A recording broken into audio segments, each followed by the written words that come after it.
क्या 15 लाख का डिमांड किया आपने? हाँ, मन में एक राग होता है तो आदमी बोलता है, तो बोलने से क्या हो जाएगा। मैं चांद पर जाना चाहेगा, चांद पर चला जाएगा। কাবুগঞ্জে বিহারের গৃহবধূর ঝুলন্ত দেহ উদ্ধারকে কেন্দ্র করে এখনও চাঞ্চল্য এলাকায়। মৃতদেহ ঘরে রেখে টাকা দাবি গৃহবধূর পিতার। বুধবার রাতে 15 লক্ষ টাকা দাবিকে কেন্দ্র করে দীর্ঘক্ষণ স্বামী স্ত্রীর পরিবারের মধ্যে চলে আলোচনা। এক সূত্র মতে জানা গিয়েছে, রাতের 2টা পর্যন্ত আলোচনার পর স্বামীর পক্ষ অর্থাৎ মোহাম্মদ আরিফের বাবা আহমেদ আলী 5 লক্ষ টাকা গৃহবধূর পিতাকে দেওয়ার সিদ্ধান্ত নেওয়া হয়।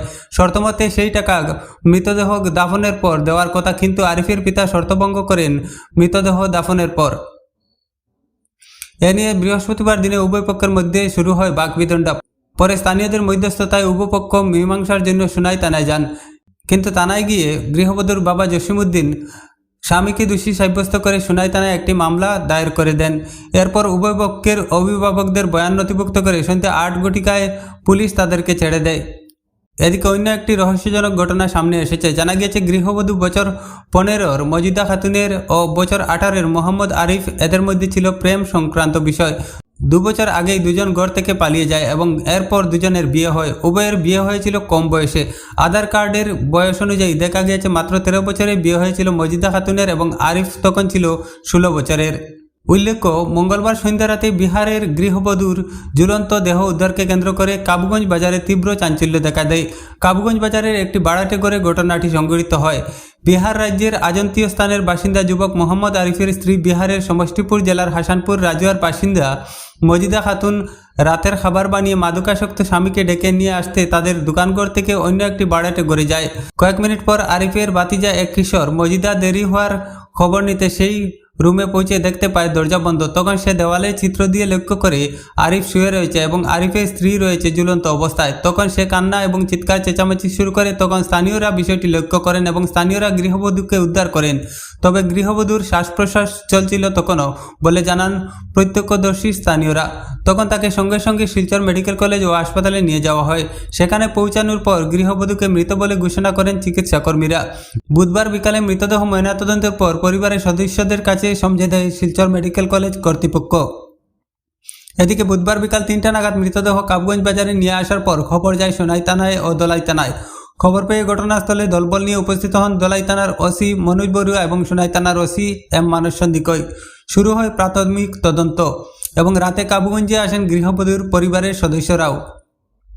উভয় পক্ষের মধ্যে দীর্ঘক্ষণ হয় আলোচনা। এর ফাঁকে উভয় পক্ষের সাথে কথা বলার পাশাপাশি আইনি প্রক্রিয়া সম্পন্ন করেন সোনাই থানার ওসি এবং অতি সত্বর মৃতদেহ দাফনের নির্দেশ দেন উভয় পক্ষকে। জানা গিয়েছে, বৃহস্পতিবার দুপুরে কাবুগঞ্জ জামে মসজিদ সংলগ্ন কবরস্থানে মজিদাকে কবরস্থ করা হয়। এদিকে পুলিশ স্বামী আরিফকে আটকে রেখে টানা জিজ্ঞাসাবাদ চালাচ্ছে বলে জানা গিয়েছে। খুব শীঘ্রই মৃত্যুর রহস্য বেরিয়ে আসবে বলে ধারণা। হঠাৎ একটি ঘরে গিয়ে আত্মহত্যা কেমন করে হয়, এই প্রশ্ন উত্থাপিত হচ্ছে জনমনে। এবং এই ঘটনার প্রাককালে আরিফের সাথে মদ্যপান করেছিল মোশাররফ নামের একজন বলে আরিফের কাছ থেকে জানা গিয়েছে। তাকে কি আইনার আওতায় আনা হবে সেটাই দেখার বাকি। এর পিছনে রয়েছে কি ত্রিকোণীয় ভালোবাসার কাহিনী, এটাও प्रश्नबोधक। और क्या मिला था? हमारा खबर यही मिला जब मेरा लड़की एक्सपायर हो गया। कैसे हुआ? अब कैसे हुआ, प्रशासन हमको बोला कि हमको डेड बॉडी हमको सौंप दी। नहीं हुआ तो कुछ पता नहीं चला। हमको कुछ पता नहीं, इसमें हमको कुछ पता नहीं। इसमें हमारा बचिए का कुछ मेंटेनेंस प्रॉब्लम था, इसके लिए ऐसा कुछ। क्या 15 लाख का डिमांड किया आपने? हाँ, मन में एक राग होता है तो आदमी बोलता है, तो बोलने से क्या हो जाएगा। मैं चांद पर जाना चाहेगा, चांद पर चला जाएगा, नहीं जाएगा। बोलने में एक मन का दुख आदमी का जब भ्रास होता है तो एक निकलता है, अब उसके कारण क्या अब कोई चांद पर चला जाएगा। अच्छा, आपका दामाद को सुना है अरेस्ट किया है पुलिस ने, क्यों किया है आपको पता चला? नहीं, वैसा ही वो उसको उनको शक के ऊपर पकड़ा था, फिर उनको छोड़ा हम आए, उनको छोड़ा दिया। तो अभी आपने क्या फैसला लिया? अभी छोड़ दिया क्या? हाँ, उनको छोड़ दिया पुलिस ने?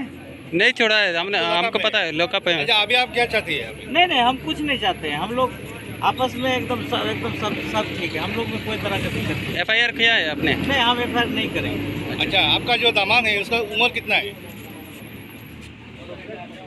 उम्र देखिए, उम्र उनका 23-24 साल है, ठीक है। तो उसमें जब हमको कुछ करना ही नहीं है तो उनका उम्र से हमको। लड़की का उम्र कितना है? लड़की का उम्र 18 साल था। अच्छा, उस तो- डॉक्यूमेंट है क्या? हाँ उस डॉक्यूमेंट है क्या? डॉक्यूमेंट्स था हमारा सब वहाँ पर, हमारा गांव में। अच्छा नहीं, अच्छा अभी यहाँ पर हम कुछ नहीं। हमने सुना है उसका उम्र 15 साल है। नहीं, जमानत का 18 के नीचे है। अगर कोई अगर आपको बोला है तो गलत बोला।